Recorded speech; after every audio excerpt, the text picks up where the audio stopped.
वडोदरा के कुबेर भवन में ये जो कथा चल रही है वो भगवान सत्यनारायण की कथा है।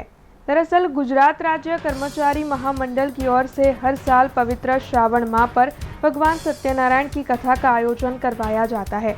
तब इस साल भी हर साल की परंपरा के मुताबिक कुबेर भवन पर भगवान सत्यनारायण की कथा आयोजित करवाई गई थी, जिसमें गुजरात राज्य कर्मचारी महामंडल के सभी अधिकारी मौजूद रहे थे। बड़ी तादाद में उनके परिजनों की मौजूदगी भी इस दौरान दर्ज की गई थी। उपस्थित सभी ने भगवान सत्यनारायण की कथा सुनी थी और बाद में भगवान सत्यनारायण की आरती का लाभ भी लिया था। आज गुजरात राज्य कर्मचारी महामंडल जे वडोदरानो विभाग है एना द्वारा सत्यनारायण भगवान की पवित्र श्रावण मास निमित्ते सत्यनारायण कथानी कथा राखवामां आवी हती। दर वर्षे अने आनुं आयोजन आ कर्मचारी महामंडल गुजरात राज्य सरकारी कर्मचारी महामंडल द्वारा करवामां आवे छे।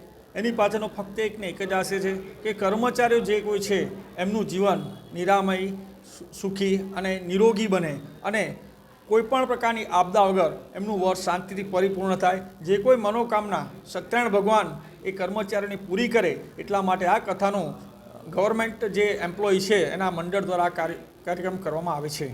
बस अत्यार तो कोई प्रार्थना नहीं। भगवान अमे गया वर्षे अमे ओपीएस मांगी दो ओल्ड पेन्शन स्कीम और भगवान की इच्छा आपसे वहेलो मोड़ो आपसे।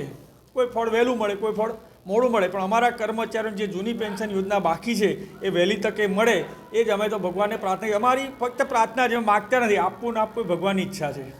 हमसे जुड़े रहने के लिए हमारे YouTube चैनल को सब्सक्राइब करें और नई वीडियो की नोटिफिकेशन के लिए बेल आइकॉन को दबाएं।